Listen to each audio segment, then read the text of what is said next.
ਪੰਥਕ ਨਜ਼ਰ ਪ੍ਰੋਗਰਾਮ ਦੇਖ ਰਹੇ ਸਾਰੇ ਦਰਸ਼ਕਾਂ ਦਾ ਮੇਜਰ ਸਿੰਘ ਪੰਜਾਬੀ ਵੱਲੋਂ ਭਰਵਾਂ ਸਵਾਗਤ ਹੈ ਅਤੇ ਮੇਰੇ ਨਾਲ ਮੌਜੂਦ ਨੇ ਸਰਦਾਰ ਅਜੇਪਾਲ ਸਿੰਘ ਜੀ ਬਰਾੜ ਸਿੱਖ ਚਿੰਤਕ। ਅਤੇ ਗੱਲ ਕਰਾਂਗੇ ਅਸੀਂ ਸ਼੍ਰੋਮਣੀ ਕਮੇਟੀ ਦੇ ਹੋਏ ਦੋ ਹਿੱਸਿਆਂ ਦਾ, ਜਿਹੜੀ ਕਿ ਬੀਤੇ ਦਿਨ ਹਰਿਆਣਾ ਕਮੇਟੀ ਨੂੰ ਸੁਪਰੀਮ ਕੋਰਟ ਵੱਲੋਂ ਜਿਹੜੀ ਆ ਮਾਨਤਾ ਮਿਲ ਗਈ ਹੈ ਅਤੇ ਉਸ ਤੋਂ ਬਾਅਦ ਜਿਹੜੀ ਆ ਕਿ ਸ਼੍ਰੋਮਣੀ ਕਮੇਟੀ ਦੇ ਵਿੱਚ ਬੜੀ ਹਲਚਲ ਮਚੀ ਹੋਈ ਆ।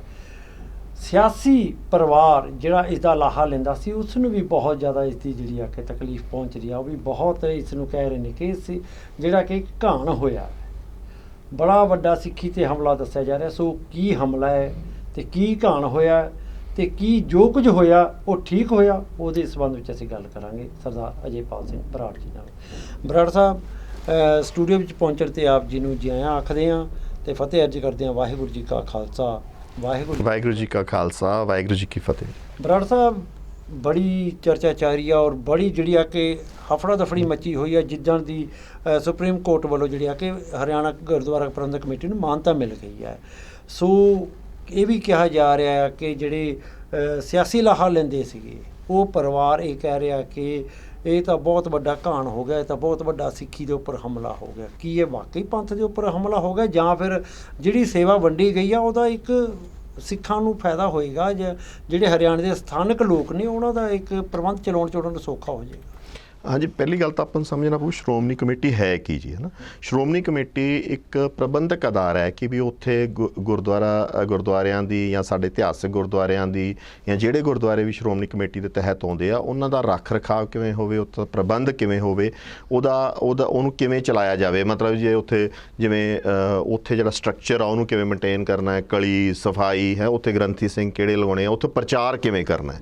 ਤਾਂ ਇਹ ਸਾਰਿਆਂ ਦੇ ਵਿੱਚ ਜੇ ਕਿਤੇ ਕੋਈ ਪ੍ਰਬੰਧ ਡੀਸੈਂਟਰਲਾਈਜ਼ ਹੁੰਦਾ ਤਾਂ ਉਹਦੇ 'ਚ ਮੈਂ ਨਹੀਂ ਸਮਝਦਾ ਵੀ ਕਿ ਸਿੱਖੀ ਦਾ ਕੋਈ ਘਾਣ ਹੋ ਗਿਆ ਜਾਂ ਸਿੱਖ ਦੀ ਕੋਈ ਸਟਰੈਂਥ ਕਮੀ ਹੋ ਗਈ ਜਾਂ ਕੁਛ ਹੋ ਗਿਆ। ਵੇਖੋ ਆਪਣੇ ਬਹੁਤ ਜ਼ਿਆਦਾਤਰ ਗੁਰਦੁਆਰੇ ਜਿਹੜੇ ਹੈਗੇ ਆ ਉਹ ਤਾਂ ਇੰਡੀਪੈਂਡੈਂਟ ਹੀ ਹੈਗੇ ਆ ਸ਼੍ਰੋਮਣੀ ਕਮੇਟੀ ਤੋਂ। ਸਿੰਘ ਸਭਾ ਗੁਰਦੁਆਰੇ ਵੀ ਆ, ਹੋਰ ਇੰਡੀਪੈਂਡੈਂਟ ਗੁਰਦੁਆਰੇ ਵੀ ਆ, ਬਿਲਕੁਲ ਨੋਰਮਲ ਲੋਕੀ ਜਿਹੜੇ ਚਲਾ ਰਹੇ ਆ ਉਹ ਵੀ ਤਾਂ ਪ੍ਰਚਾਰ ਕਰਦੇ, ਉੱਥੇ ਲੋਕ ਆਉਂਦੇ ਆ, ਉਹਨਾਂ ਦਾ ਪ੍ਰਬੰਧ ਹੋ ਰਿਹਾ।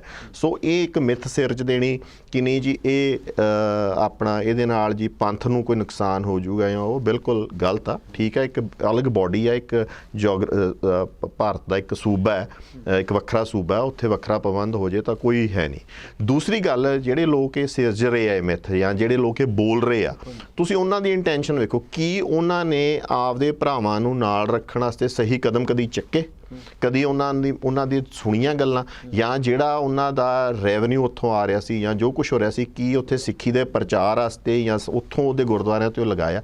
ਕੋਈ ਤਾਂ ਦੁੱਖ ਤਕਲੀਫ ਆਪਦੇ ਭਰਾਵਾਂ ਨੂੰ ਹੋਊਗੀ ਨਾ ਉਹਨਾਂ ਨੂੰ, ਕਿ ਜਿਹੜੇ ਉਹਨਾਂ ਨੇ ਕੋਸ਼ਿਸ਼ ਕੀਤੀ ਕਿ ਅਸੀਂ ਕਮੇਟੀ ਦੇ। ਹਾਲਾਂਕਿ ਮੈਂ ਨਹੀਂ ਸਮਝਦਾ, ਮੈਂ ਇਹ ਸਮਝਦਾ ਕਿ ਵੀ ਜਦੋਂ ਸਟੇਟ ਦੀ ਰੀਆਰਗਨਾਈਜੇਸ਼ਨ ਹੋਈ, ਜਿਹੜਾ ਇੱਕ ਇਕਾਈ ਅਲੱਗ ਬਣ ਗਈ, ਉਹਦੇ 'ਚ ਜੇ ਅਲੱਗ ਜਗ੍ਹਾ ਗੁਰਦੁਆਰਾ ਬਣ ਜੇ ਜਾਂ ਇੱਕ ਸੰਸਥਾ ਬਣ ਜੇ, ਉਹਦਾ ਸਗੋਂ ਫਾਇਦਾ ਹੈ। ਅੱਜ ਜਿਵੇਂ ਜਾਟਾਂ ਦੇ ਵਿੱਚ ਸਿੱਖੀ ਸਟਰੋਂਗ ਹੋ ਰਹੀ ਹੈ ਜਾਂ ਕੁਛ ਆ, ਤਾਂ ਉੱਥੇ ਉਹ ਉੱਧਰ ਫੋਕਸਡ ਧਿਆਨ ਦੇ ਸਕਣਗੇ। ਸੋ ਮੈਂ ਨਹੀਂ ਸਮਝਦਾ ਕਿ ਇਹ ਕਿਸੇ ਢੰਗ ਨਾਲ ਕੋਈ ਹਮਲਾ ਹੈ ਸਿੱਖੀ 'ਤੇ ਹੈ। ਜਿਸ ਤਰੀਕੇ ਨਾਲ ਕਿਹਾ ਜਾ ਰਿਹਾ ਕਿ ਸਿੱਖਾਂ ਦੀ ਪਾਰਲੀਮੈਂਟ ਹੋ ਗਈ ਜਾਂ ਕੁਛ, ਤਾਂ ਉਹ ਵੀ ਤਾਂ ਹਰਿਆਣੇ ਤੇ ਪੰਜਾਬ ਦੇ ਸਿੱਖ ਹੀ ਸੀ। ਸਿੱਖ ਤਾਂ ਦੁਨੀਆ ਭਰ 'ਚ ਵਸਦੇ ਅੱਜ।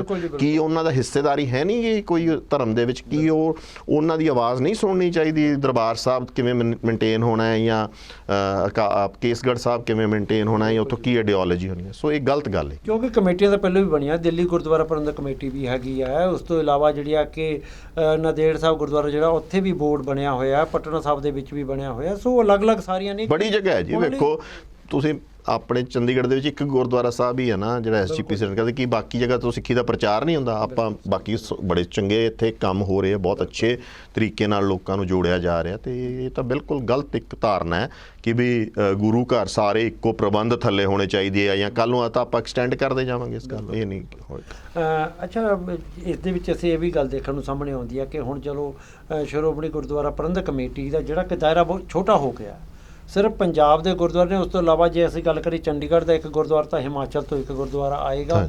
ਸੋ ਪਰ ਜਿਹੜੇ ਆਪਣੇ ਹਰਿਆਣਾ ਕਮੇਟੀ ਹੁਣ ਬਣੀ ਆ, ਉਹਦੀਆਂ ਕਿੰਨੀਆਂ ਕੁ ਜ਼ਿੰਮੇਵਾਰੀਆਂ ਵੱਧ ਗਈਆਂ, ਉਹਨਾਂ ਨੂੰ ਕਿਸ ਤਰੀਕੇ ਨਾਲ ਉੱਥੇ ਕੰਮ ਕਰਨੇ ਪੈਣੇ? ਵੇਖੋ, ਪਹਿਲੀ ਗੱਲ ਤਾਂ ਜਿਹੜੀਆਂ ਇੱਕ ਗੱਲ ਤਾਂ ਵੇਖੋ, ਅਸੀਂ ਇੱਕ ਗੱਲੋਂ ਮਥਾਜ ਹੋ ਗਏ ਹਾਂ ਕਿ ਅਸੀਂ ਐਕਟ ਚਾਹੁੰਦੇ ਹਾਂ, ਹਰੇਕ ਚੀਜ਼ ਦਾ ਅਸੀਂ ਚਾਹੁੰਦੇ ਹਾਂ ਨਹੀਂ ਜੀ ਸਰਕਾਰ ਇੱਕ ਐਕਟ ਬਣਾ ਦੇ। ਪਹਿਲੀ ਗੱਲ ਤਾਂ ਆਪਾਂ ਇਹ ਸਮਝੀਏ ਕਿ ਇਹ ਐਕਟ ਸਾਡੇ 'ਤੇ ਥੋਪਿਆ ਗਿਆ ਸੀ। ਇਹ ਐਕਟ ਸਿੱਖ ਨਹੀਂ ਚਾਹੁੰਦੇ ਸੀਗੇ, ਸਿੱਖ ਆਪਦੇ ਗੁਰਦੁਆਰਿਆਂ ਦੀ ਰੱਖ ਰਖਾਵ ਤੇ ਸੰਭਾਲ ਆਪ ਕਰਨਾ ਚਾਹੁੰਦੇ ਸੀਗੇ। ਉਹ ਗੱਲ ਬਿਲਕੁਲ ਨਕਾਰ ਕੇ ਸਰਕਾਰ ਨੇ ਇੱਕ ਸਾਨੂੰ ਕੰਟਰੋਲ ਕਰਨ ਵਾਸਤੇ ਇੱਕ ਐਕਟ ਬਣਾਤਾ। ਸੋ ਚਲੋ ਹੁਣ ਉਹ ਐਕਟ ਹਰਿਆਣੇ 'ਚ ਵੀ ਬਣ ਗਿਆ। ਤਾਂ ਪਹਿਲੀ ਗੱਲ ਤਾਂ ਇਹਨਾਂ ਨੂੰ ਇਹ ਵੇਖਣੀ ਚਾਹੀਦੀ ਹੈ ਕਿ ਜਿਹੜੇ ਐਕਟ ਸ਼੍ਰੋਮਣੀ ਕਮੇਟੀ ਦੇ ਐਕਟ ਦੇ ਵਿੱਚ 29 ਸੀ, ਜਿਵੇਂ ਸੈਕਸ਼ਨ 51 ਦੇ ਵਿੱਚ ਚੋਣਾਂ ਦਾ ਮੈਕਸਿਮਮ ਪੀਰੀਅਡ ਇਹ ਤਾਂ ਕਿਹਾ ਹੋਇਆ ਵੀ 5 ਸਾਲ ਤੋਂ ਪਹਿਲਾਂ ਨਹੀਂ ਹੋ ਸਕਦੀਆਂ, ਪਰ ਇਹ ਨਹੀਂ ਕਿਹਾ ਵੀ 5 ਸਾਲ ਤੋਂ ਬਾਅਦ ਕਿੰਨੀ ਦੇਰ 'ਚ ਕਿ ਇੱਕਦਮ ਭੰਗ ਹੁੰਦੀ ਹੈ ਕਿ ਨਹੀਂ। ਉਹ ਜਿਹੀਆਂ 29 ਵੇਖ ਲੈਣ ਤੇ ਉਹ 29 ਦੂਰ ਕਰਕੇ ਇੱਕ ਚੰਗੀ ਕਮੇਟੀ ਦਾ ਗਠਨ ਕਰਨ। ਦੂਸਰੀ ਗੱਲ ਮੈਂ ਇਹ ਕਹਿਣਾ ਚਾਹੂੰਗਾ ਕਿ ਉੱਥੇ ਰੈਵਨਿਊ ਬਹੁਤ ਆ, ਉੱਥੇ ਉਹਨਾਂ ਕੋਲੇ ਵਸੀਲਿਆਂ ਦੀ ਘਾਟ ਨਹੀਂ। ਤੇ ਕਿਸਾਨ ਸੰਘਰਸ਼ ਤੋਂ ਬਾਅਦ ਜਾਟਾਂ ਦੇ ਵਿੱਚ, ਹਰਿਆਣੇ ਦੇ ਤੇ ਰਾਜਸਥਾਨ ਦੇ ਜਾਟਾਂ ਦੇ ਵਿੱਚ ਤੇ ਆਪਣਾ ਉੱਤਰ ਪ੍ਰਦੇਸ਼, ਪੱਛਮੀ ਉੱਤਰ ਪ੍ਰਦੇਸ਼ ਦੇ ਜਾਟਾਂ 'ਚ ਤੇ ਹੋਰ ਲੋਕਾਂ ਦੇ ਵਿੱਚ ਸਿੱਖੀ ਦੀ ਸਿੱਖੀ ਦੇ ਨਾਲ ਇੱਕ ਨੇੜਤਾ ਜਾਗੀ ਆ। ਉਸ ਵੱਲ ਵੀ ਤੁਰਨ। ਫਿਰ ਪੋਲੀਟੀਕਲੀ ਵੀ ਜਿਹੜੇ ਸਿੱਖ ਰਾਜਨੀਤਿਕ ਤੌਰ ਤੇ ਜਿਹੜੇ ਪਹਿਲੇ ਹਲਕਿਆਂ ਦੇ ਵਿੱਚ ਸਿੱਖ ਕਮਜ਼ੋਰ ਆ, ਜਿਵੇਂ ਉੱਥੇ 12 ਹਲਕਿਆਂ ਦੇ ਵਿੱਚ ਸਿੱਖ ਵੋਟ ਇੰਪੋਰਟੈਂਟ ਹੈਗੀ ਆ, ਬਟ ਉਹ ਸਾਰੇ 12 ਦੇ 12 ਰਿਜ਼ਰਵਡ ਹੈਗੇ ਆ। ਤਾਂ ਉਹ ਜੀਆਂ ਜਿਹੜੇ ਆਪਦੇ ਸਟਰੈਂਥ ਲੀਵਰੇਜ ਕਰਕੇ ਹਰਿਆਣੇ ਦੇ ਸਪੈਸੀਫਿਕ ਜਿਹੜੀਆਂ ਇਸ਼ੂਜ਼ ਹੈਗੇ ਆ ਸਿੱਖਾਂ ਦੇ, ਉਹਨਾਂ ਨੂੰ ਟੇਕ ਅਪ ਕਰਨ ਤੇ ਉਹਨਾਂ ਵਾਸਤੇ ਜੋ ਵੀ ਕੰਮ ਕਰ ਸਕਦੇ ਆ, ਉੱਥੋਂ ਦੇ ਦਬੇ ਕੁਚਲੇ ਲੋਕਾਂ ਵਾਸਤੇ, ਹੋਰਾਂ ਵਾਸਤੇ ਵੀ ਜਿਵੇਂ ਸਿੱਖੀ ਰਵਾਇਤ ਦੇ ਹਿਸਾਬ ਨਾਲ ਕੰਮ ਕਰ ਸਕਦੇ ਆ, ਉਹ ਕਰਨ। ਅੱਛਾ ਬਰਾੜ ਸਾਹਿਬ, ਇਹਦੇ ਵਿੱਚ ਜਿਵੇਂ ਕਿ ਹੁਣ ਮੰਨ ਲਓ ਕਿ ਗੱਲ ਚੱਲੀ ਹੈ ਐਕਟ ਦੀ, ਹਰਿਆਣਾ ਦੇ ਵਿੱਚ ਐਕਟ ਬਣ ਗਿਆ ਤੇ ਉਹਦੇ ਪ੍ਰਬੰਧ ਹੇਠ ਜਿਹੜਾ ਕਿ ਸਾਰਾ ਕੁਝ ਚੱਲੇਗਾ। ਤੇ ਹੁਣ ਆਪਣਾ ਜਿਹੜਾ ਕਿ ਪੰਜਾਬ ਦੇ ਵਿੱਚ ਕਿਸ ਤਰ੍ਹਾਂ ਦਾ ਐਕਟ ਹੋਣਾ ਚਾਹੀਦਾ, ਕਿਉਂਕਿ ਕਿ ਉਹੀ 100 ਸਾਲ ਪੁਰਾਣਾ ਜਿਹੜਾ ਚੱਲਿਆ ਰਿਹਾ ਉਹੀ ਚੱਲੀ ਜਾਣਾ ਚਾਹੀਦਾ, ਜਾਂ ਫਿਰ ਨਵੇਂ ਐਕਟ ਵਾਲੇ ਕੁਝ ਸੋਚਣਾ ਚਾਹੀਦਾ? ਦੇਖੋ ਜੀ, ਜੇ ਤੁਸੀਂ ਮੈਥੋਂ ਪੁੱਛੋ ਤਾਂ ਆਪਾਂ ਨੂੰ ਇਸ ਸਮੇਂ ਟੋਟਲ ਰੀਸਟਰਕਚਰਿੰਗ ਦੀ ਲੋੜ ਆ। ਜਦੋਂ ਅਸੀਂ ਕਹਿੰਦੇ ਆ ਵੀ ਪੰਥ ਵੰਡਿਆ ਨਾ ਜਾਵੇ, ਤਾਂ ਸਾਡੇ ਕੋਲੇ ਸਾਨੂੰ ਅਕਾਲ ਤਖਤ ਸਾਹਿਬ ਨੂੰ ਮਜ਼ਬੂਤ ਕਰਨ ਦੀ ਲੋੜ ਆ। ਉਹਨੂੰ ਇਹਨਾਂ ਪ੍ਰਬੰਧਕ ਕਮੇਟੀਆਂ ਤੋਂ ਆਜ਼ਾਦ ਕਰਨ ਦੀ ਲੋੜ ਆ, ਤਾਂ ਕਿ ਕੋਈ ਪੋਲੀਟੀਕਲ ਪਾਵਰ ਉਹਦੇ ਉੱਤੇ, ਜਿਵੇਂ ਪਹਿਲਾਂ ਆਪਾਂ ਇਹ ਪ੍ਰੋਬਲਮ ਚੱਲੀ ਆ ਕਿ ਜਿੱਥੇ ਪੀਰੀ ਨੇ ਮੀਰੀ ਦੇ ਉੱਤੇ ਹਾਵੀ ਹੋਣਾ ਸੀ, ਉੱਥੇ ਮੀਰੀ ਹਾਵੀ ਹੋਈ ਪਈ ਆ ਪੀਰੀ ਦੇ ਉੱਤੇ, ਤੇ ਉਹਨੂੰ ਵਰਤਿਆ ਜਾਂਦਾ। ਉਹ ਚੀਜ਼ ਨੂੰ ਖਤਮ ਕਰਨ ਵਾਸਤੇ ਸਾਨੂੰ ਰੀਸਟਰਕਚਰ ਕਰਨਾ ਚਾਹੀਦਾ। ਸ਼ਾਇਦ ਅਕਾਲ ਤਖਤ ਸਾਹਿਬ ਦੇ ਜਥੇਦਾਰ ਤੇ ਹੋਰ ਜਥੇਦਾਰਾਂ ਨੂੰ ਇਸ ਤੋਂ ਫ੍ਰੀ ਕਰਕੇ ਇੱਕ ਇੰਡੀਪੈਂਡੈਂਟ ਬਾਡੀ ਆਪਾਂ ਬਣਾਈਏ, ਜਿਹਦੇ ਵਿੱਚ ਇਕੱਲੇ ਪੰਜਾਬ ਹਰਿਆਣੇ ਦੇ ਸਿੱਖ ਹੀ ਨਾ ਭਾਗੀਦਾਰੀ ਕਰਨ, ਉਹਦੇ 'ਚ ਦੁਨੀਆ ਭਰ ਦੇ ਕੌਮਾਂਤਰੀ ਪੱਧਰ 'ਤੇ ਭਾਗੀਦਾਰੀ ਹੋਵੇ, ਤਾਂ ਕਿ ਇਹ ਆਪਣਾ ਇੱਕ ਕੌਮੀ ਹੀ ਫੈਸਲੇ ਤਾਂ ਉੱਥੋਂ ਲਏ ਜਾਣ। ਰਹੀ ਗੱਲ ਹੁਣ ਆਪਣੀ ਜੋ ਸ਼੍ਰੋਮਣੀ ਕਮੇਟੀ ਦਾ ਦਾਇਰਾ ਪੰਜਾਬ ਦਾ ਹੈ, ਤਾਂ ਉਹ ਪੰਜਾਬ ਸਪੈਸੀਫਿਕ ਐਕਟ ਬਣਨਾ ਚਾਹੀਦਾ। ਜੇ ਪਹਿਲੀ ਗੱਲ ਤਾਂ ਜੇ ਆਜ਼ਾਦਾਨਾ ਤੌਰ ਤੇ ਮੰਗ ਕਰੋ ਕਿ ਅਸੀਂ ਆਪਦੇ ਗੁਰਦੁਆਰਿਆਂ ਦੀ ਆਪ ਸੰਭਾਲ ਕਰਾਂਗੇ, ਆਪ ਅਸੀਂ ਚੋਣਾਂ ਕਰਾ ਲਾਂਗੇ। ਜੇ ਸਰਕਾਰ ਉਸ ਗੱਲ ਤੇ ਨਹੀਂ ਮੰਨਦੀ, ਜੇ ਸਰਕਾਰ ਕਹਿੰਦੀ ਹੈ ਨਹੀਂ ਤੁਸੀਂ ਇਹ ਨਹੀਂ ਅਸੀਂ ਐਕਟ ਬਣਾਉਣਾ ਹੀ ਆ, ਤਾਂ ਫਿਰ ਐਕਟ ਦੇ ਵਿੱਚ ਜਿਹੜੀਆਂ ਪਿੱਛੇ ਉਣਤਾਈਆਂ ਰਹਿ ਗਈਆਂ, ਜਿਹੜੀਆਂ ਕਰਕੇ ਸਾਡੇ ਬਜ਼ੁਰਗਾਂ ਨੇ ਜੇਲ੍ਹਾਂ ਕੱਟੀਆਂ, ਜਿਹੜੀਆਂ ਕਿ ਸਰਕਾਰ ਨੇ ਸਾਡੇ ਤੇ ਥੋਪਿਆ ਅੰਗਰੇਜ਼ ਸਰਕਾਰ ਨੇ, ਉਸ ਐਕਟ ਨੂੰ ਰੈਕਟੀਫਾਈ ਕਰਕੇ ਇੱਕ ਮਾਡਰਨ ਐਕਟ ਲਿਆਉਣਾ ਚਾਹੀਦਾ, ਜਿਹੜਾ ਅੱਜ ਦੇ ਸਮੇਂ ਦੇ ਅਨੁਕੂਲ ਹੋਵੇ, ਜਿਹਦੇ ਵਿੱਚ ਸਰਕਾਰ ਦੀ ਦਖਲ ਅੰਦਾਜ਼ੀ ਘੱਟ ਤੋਂ ਘੱਟ ਹੋਵੇ, ਜਿਹਦੇ ਵਿੱਚ ਇਹ ਚੈੱਕਸ ਐਂਡ ਬੈਲੈਂਸਸ ਹੋਣ ਕਿ ਕੋਈ ਇੱਕ ਪਰਿਵਾਰ ਅਗਲੀ ਵਾਰ ਫੇਰ ਨਾ ਇਹਦੇ ਤੇ ਕਾਬਜ ਹੋ ਜੇ। ਇਹ ਆਪਾਂ ਇਹ ਇਤਿਹਾਸ ਦੁਹਰਾਉਂਦੇ ਨਾ ਰਹੀਏ, ਕਿਉਂਕਿ ਇਹ ਕੋਈ ਇੱਕ ਨਿੱਜੀ ਇਹ ਵਰਤਾਰੇ ਹੁੰਦੇ ਆ ਜਦੋਂ ਲੋਕ ਕਾਬਜ ਹੁੰਦੇ ਆ, ਜਦੋਂ ਕਿਰਦਾਰ ਡਿੱਗਦੇ ਆ। ਤਾਂ ਜੇ ਅੱਜ ਤੁਸੀਂ ਇਹ ਕਹੋਗੇ ਕਿ ਇੱਕ ਪਰਿਵਾਰ ਨੂੰ ਅਸੀਂ ਪਾਸੇ ਕਰਤਾ ਤਾਂ ਦੂਜਾ ਕੋਈ ਕਾਬਜ ਹੋ ਸਕਦਾ, ਤੇ ਇਹ ਚੀਜ਼ਾਂ ਦੀ ਧਿਆਨ ਰੱਖਿਆ ਜਾਵੇ। ਬਰਾੜ ਸਾਹਿਬ, ਵੀ ਜਿਵੇਂ ਗੱਲ ਚੱਲੀ ਆ ਕਿ ਨਵੇਂ ਐਕਟ ਦੇ ਵਿੱਚ ਜਿਹੜੀਆਂ ਪੁਰਾਣੀਆਂ ਤਰਮੀਮਾਂ ਸੀ, ਜਿਹੜੀਆਂ ਦੇ ਵਿੱਚ ਸਾਨੂੰ ਜੇਲ੍ਹਾਂ ਵੀ ਹੋਈਆਂ, ਸਭ ਕੁਛ ਆਇਆ ਸਾਡੇ ਬਜ਼ੁਰਗਾਂ ਨੇ, ਉਹਨਾਂ ਵਿੱਚੋਂ ਕੁਝ ਕੁ ਜਿਹੜੀਆਂ ਨੇ ਜਿਹੜੀਆਂ ਜ਼ਰੂਰੀ ਹੋਣੀਆਂ ਚਾਹੀਦੀਆਂ, ਉਹਨਾਂ ਦੇ ਉੱਪਰ ਜ਼ਰੂਰ ਗੱਲ ਕਰੋ, ਉਹਨਾਂ ਦੇ ਬਾਰੇ ਜ਼ਰੂਰ ਕਹਿਣਾ ਚਾਹੀਦਾ। ਦੇਖੋ ਜੀ, ਇੱਕ ਤਾਂ ਮੈਂ ਇਹ ਸਮਝਦਾ ਜਿਹੜਾ ਮੁੱਖ ਗੱਲ ਹੈਗੀ ਆ ਕਿ ਸੈਕਸ਼ਨ 51 ਜਿਵੇਂ ਉਹਦੇ ਵਿੱਚ ਚੋਣਾਂ ਜਿਹੜੀਆਂ ਉਹ 5 ਸਾਲ ਤੋਂ ਪਹਿਲਾਂ ਨਹੀਂ ਹੋ ਸਕਦੀਆਂ, ਪਰ 500 ਸਾਲ ਤੋਂ ਬਾਅਦ ਵੀ ਇੱਕ ਤਾਂ ਸ਼੍ਰੋਮਣੀ ਕਮੇਟੀ ਦੇ ਐਗਜ਼ੈਕਟਿਵ, ਇੱਕ ਸਰਕਾਰ, ਦੋ ਜਾਣੇ ਜਦੋਂ ਮਨਜ਼ੂਰੀ ਦੇਣਗੇ ਫਿਰ ਉਹ ਚੋਣਾਂ ਹੋਣਗੀਆਂ। ਹੁਣ ਇਹ ਬਿਲਕੁਲ ਗਲਤ ਆ। ਦੇਖੋ, ਦਿੱਲੀ ਗੁਰਦੁਆਰਾ ਪ੍ਰਬੰਧਕ ਕਮੇਟੀ ਦੀਆਂ ਚੋਣਾਂ ਸਮੇਂ ਸਿਰ ਹੁੰਦੀਆਂ। ਉਹਦੇ ਨਾਲ ਕੀ ਆ ਕਿ ਵੀ ਕੋਈ ਕਾਬਜ ਧਿਰ ਨਹੀਂ ਬਣ ਸਕਦੀ, ਹੈ ਨਾ। ਚੋਣਾਂ ਦਾ ਤਾਂ ਜਿਹੜੇ ਜਮਹੂਰੀ ਹੱਕ ਉਹ ਤਾਂ ਖਤਮ ਹੀ ਕਰ ਦਿੰਦੇ ਆ ਆਪਾਂ।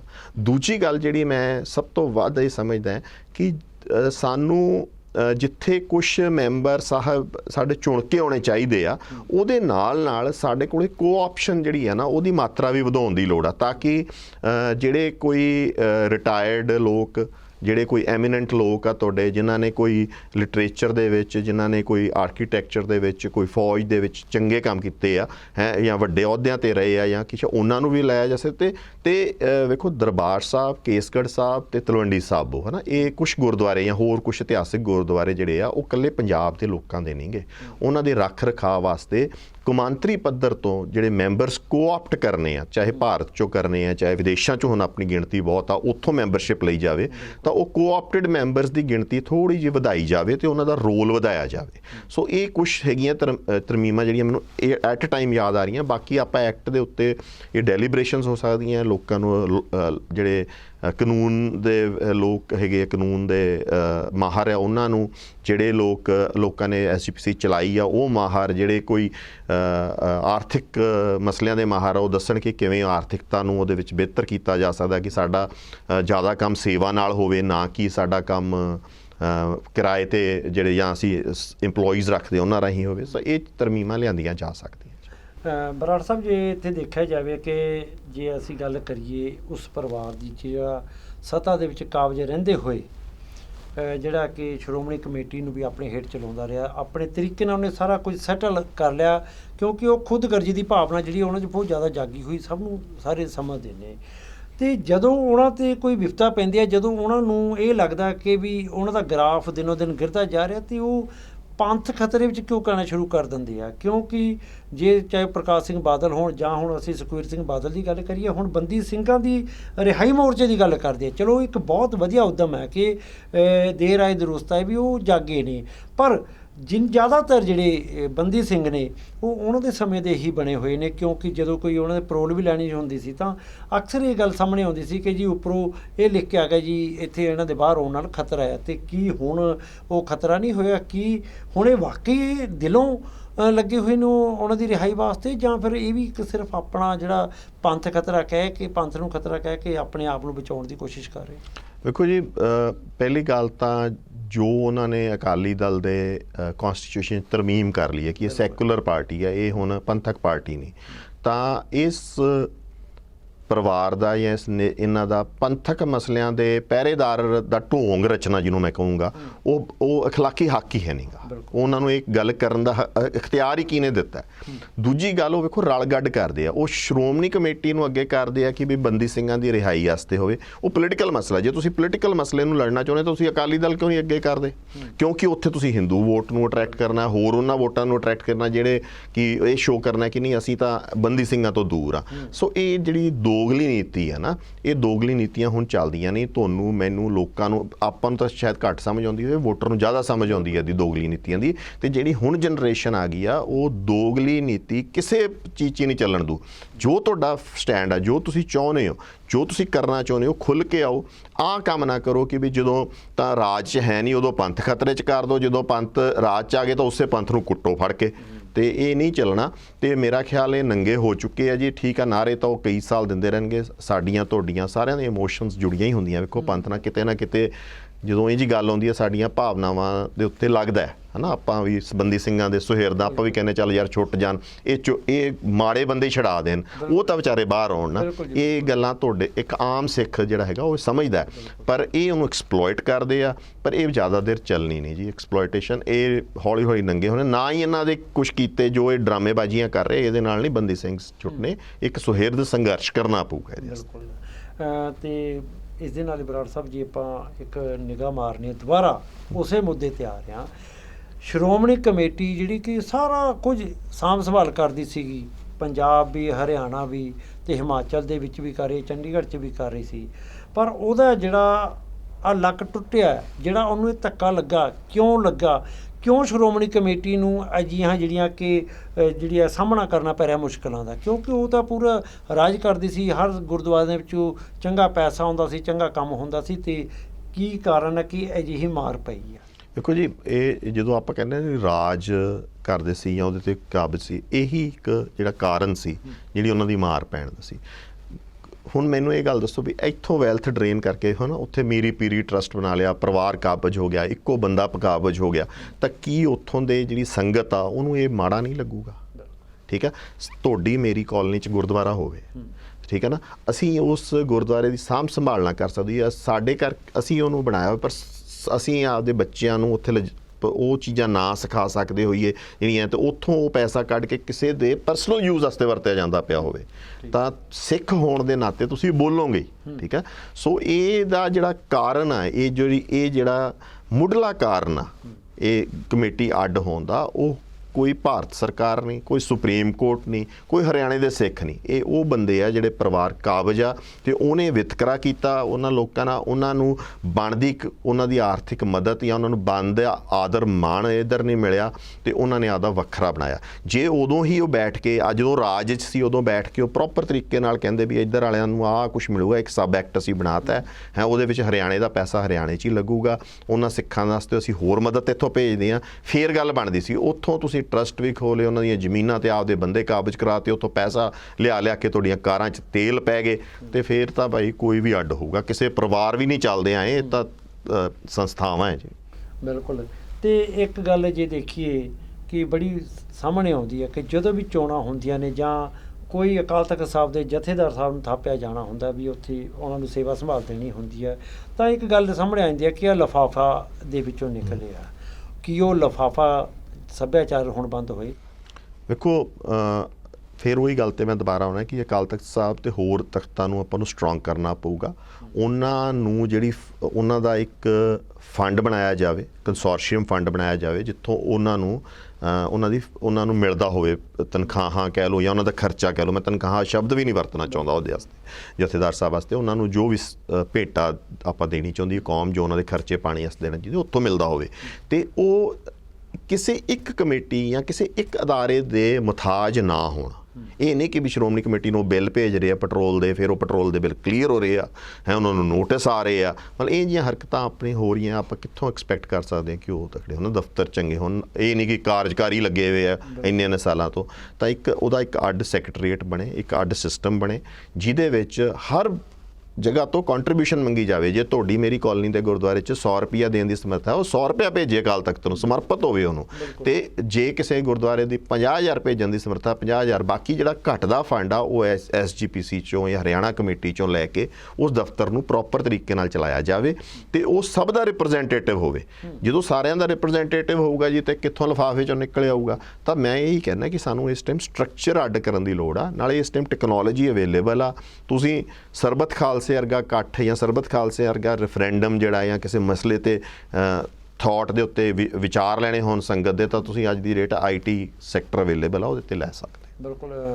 ਅਜੇਪਾਲ ਸਿੰਘ ਜੀ, ਜਿਹੜਾ ਕਿ ਆਪਣਾ ਸਮਾਂ ਜਿਹੜਾ ਕਿ ਪੂਰਾ ਹੁੰਦਾ ਜਾ ਰਿਹਾ, ਪਰ ਉਹਦੇ ਵਿੱਚ ਕਿਉਂਕਿ ਅੱਜ ਦਾ ਜਿਹੜਾ ਸਾਡਾ ਪ੍ਰੋਗਰਾਮ ਹੈ ਇਹ ਪੰਥਕ ਨਜ਼ਰ ਪ੍ਰੋਗਰਾਮ ਆ, ਅਤੇ ਇਹਦੇ ਵਿੱਚ ਗੁਰੂ ਗ੍ਰੰਥ ਸਾਹਿਬ ਜੀ ਦੀ ਸਰੂਪਾਂ ਦੀ ਜਿਹੜੀ ਬੇਅਦਬੀ ਹੋਈ ਸੀ ਉਹਦੇ 'ਚ ਲੈ ਕੇ ਹਜੇ ਵੀ ਇਨਸਾਫ ਦੇ ਲਈ ਜਿਹੜੇ ਆ ਕਿ ਧਰਨੇ ਪ੍ਰਦਰਸ਼ਨ ਹੋ ਰਹੇ ਨੇ। ਅਤੇ ਦੂਸਰਾ ਜਿਹੜਾ ਕਿ 300 ਜਿਹੜੇ ਸਰੂਪ ਸੀਗੇ, 328 ਸਰੂਪ ਸੀਗੇ ਜਿਹੜੇ, ਉਹਨਾਂ ਦਾ ਵੀ ਅੱਜ ਤੱਕ ਕੋਈ ਲੇਖਾ ਜੋਖਾ ਸਾਹਮਣੇ ਨਹੀਂ ਆਇਆ। ਸੋ ਉਸ ਨੂੰ ਤੁਸੀਂ ਕਿਸ ਤਰ੍ਹਾਂ ਦੇਖਦੇ ਹੋ? ਕੀ ਹੋਣਾ ਚਾਹੀਦਾ ਉਹਨਾਂ ਦੇ ਲੇਖਾ ਜੋਖਾ ਜਿਹੜਾ ਸੰਗਤ ਦੇ ਸਾਹਮਣੇ? ਕਿਉਂਕਿ ਸਰਕਾਰਾਂ ਬਦਲਦੀਆਂ ਜਾ ਰਹੀਆਂ ਨੇ।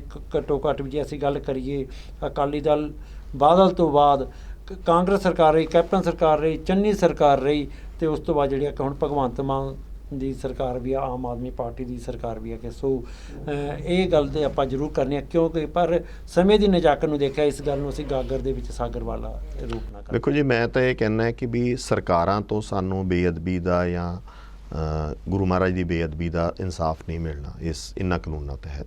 ਕਿਉਂਕਿ ਜੇ ਉੱਥੇ ਤੁਸੀਂ ਬੇਅਦਬੀ ਵਾਸਤੇ ਕਿਸੇ ਨੂੰ ਕਰਾ ਵੀ ਦੋਗੇ ਤਾਂ ਵੱਧ ਤੋਂ ਵੱਧ ਕਿੰਨੀਆਂ ਸਜ਼ਾ? ਸਾਡੇ ਵਾਸਤੇ ਉਹ ਜੀਉਣ ਮਰਨ ਦਾ ਸਵਾਲ ਆ। ਸਰਕਾਰ ਦੇ ਕਾਨੂੰਨ ਹਿਸਾਬ ਨਾਲ 3-3.5 ਸਾਲ ਦੀ ਕੈਦ ਆ, ਤੇ ਇਹ ਨਹੀਂ ਮਿਲਣਾ।